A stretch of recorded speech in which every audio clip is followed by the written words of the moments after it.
any foreigners, because I know how, through you, Madam President, how they deal with foreigners. So they don't know much about dealing with foreigners. All we're asking for, it's a little bigger contribution, if I may add. Moving from 2% to 5%. Let me exercise some maths lesson inside the parliament. $100 at 5% is 13 EC dollars. I'm jumping from US to EC because some people can't speak EC and some people don't know US, some people only know EC. So let's jump from US to EC.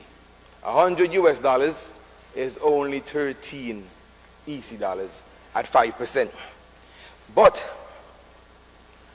the same non-nationals that we are speaking about, they all benefit from the services that are provided by the government of Antigua and Barbuda. Indeed, they do pay taxes. We're asking that the leakages out of our country reduces. Because we know that in Antigua and Barbuda, we have a cash flow situation. And we all know this. And we're not here in this prestige house just to oppose. When something good is happening around you, celebrate.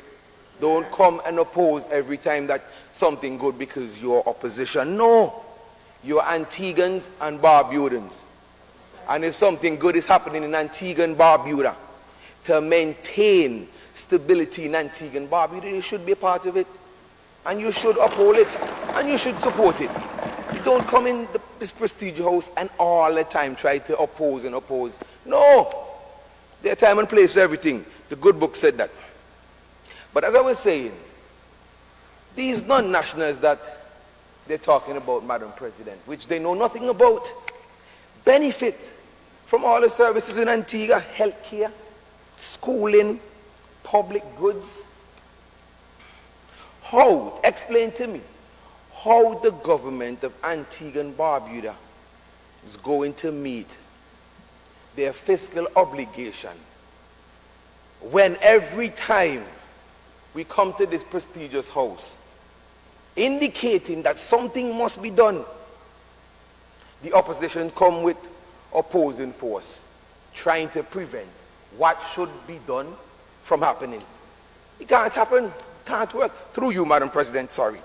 But let me explain again. Leakages reduce money supply, which is, it reduces the cash flow in your country. And if we're suffering from a cash flow situation, why are you trying to prevent an extra contribution to the same cash flow to pay civil servants? How are we supposed to meet? Oh, you probably want us to go to an open market operation like the previous administration did when they couldn't pay teachers and so forth and beg the public for money? No, we have an obligation to take care of the people that we lead. So there must be fiscal measures, contractionary or expansionary, in whichever case. We're doing a contractionary fiscal measure now to reduce the remittance, to allow for more flow of finance in our country, for more flow of money in our country. So your pick-me and your pick-me, your friends, your neighbor, our CARICOM brothers and sisters could be a part of the pie in the sky. So, non-nationals choose Antigua and Barbuda as their home. Why? You think they decide to come to Antigua and Barbuda because things are so bad in Antigua and Barbuda? No, because things are lovely. And stop going on and stop telling the public that non-nationals are all low-income earners. They're not. There are many non-nationals that have prestigious jobs and prestigious positions in Antigua and Barbuda and who are making substantial amount and not banking their money here. But you live here. You contribute to the GDP. You should also contribute to the tax, and we're asking you for just 3% extra. as I said to you, 100 US, 13 EC dollars. Do the maths. We know that we have an unfavorable cash flow. And no, one of my friend on the other side spoke about, what you call it, work permit. If my memory serves me correct, last year we made a commitment to remove the work permit from CARICOM nations and from the Dominican Republic. So what working permit they talking about, Madam President? Because this also reduces revenue flow, because CARICOM brothers and sisters to us, Antiguans as well, we treat them the same. Hence the reason we are government, because we know that there are more non-nationals in Antigua than even Antiguans. How you manage to garner the majority of votes if you're not for non-nationals? So don't bring the non-national game inside here, because our non-nationals alone send money outside of Antigua. A lot of other folks send money outside of Antigua, and there are many different means and ways to send money outside of Antigua apart from the money service business. Telling us about foreigners. You know about foreigners. You know anything about foreigners? Don't know anything about foreigners. Let me explain something else to you again. Sending money out of Antigua is similar to a gift and good. You know, it's a gift and good through you, Madam President.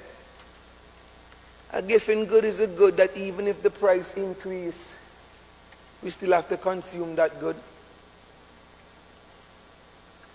From 2 to 5 is not a substantial or a significant increase that will have you suffering. No, it's just an extra contribution so that the government of Antigua can do what? Next 3 years from now, give you another 9% increase, another 14% increase, but that can't happen without revenue. And we're asking the non-nationals who have supported us for many, many years, we're not asking for much, just a little bigger contribution to our well-being, to Antigua and Barbuda, to continue with the resilient, to continue to build that economic powerhouse where you now call your home and many others call their home. I thank you. That is my contribution to the bill, and I support the bill 100%. I thank you.